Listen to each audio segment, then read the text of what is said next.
Evening work అయిపోయాక ఏం cook చేయాలో తెలియట్లేదు అండ్ కొంచెం టైర్డ్గా ఉంది. క్విక్గా ఏదైనా కంఫర్టింగ్ మీల్ తినాలనిపించింది. సో నేను ఇక్కడ సాంబార్ రైస్ చేస్తున్నాను అనమాట. 1 pot మీల్ తొందరగా అయిపోతుంది.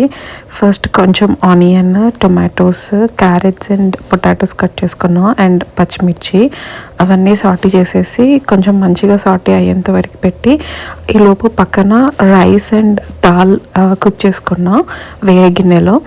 అలా ప్యారలల్గా చేస్తే క్విక్గా అయిపోతుంది అనమాట. సో నేను రైస్ 3/4 కప్ తీసుకుంటే 1/4 కప్ దాల్స్ తీసుకున్నాను. నేను పెసరపప్పు అండ్ ఎర్రపప్పు మిక్స్ తీసుకున్నా. కందిపప్పుతో కూడా చేసుకోవచ్చు. ఇలా కుక్ అయ్యాక వీటిలో వెజిటేబుల్స్లో మిక్స్ చేసేసి మంచిగా కొంచెం ఎక్కువ వాటర్ వేసేసి ఉడకనియాలన్నమాట. అండ్ అందులో చింతపండు రసం వేయాలి. సైడ్కి ఆలు ఫ్రై చేస్తున్నాను అనమాట.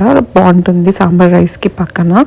సో కొంచెం మంచిగా ఉడికిన తర్వాత సాంబార్ పౌడర్ బిస్బిల్లాబాద్ పౌడర్ వేసుకొని ఏదైనా బూందీ ఆర్ మిక్స్చర్తో తింటే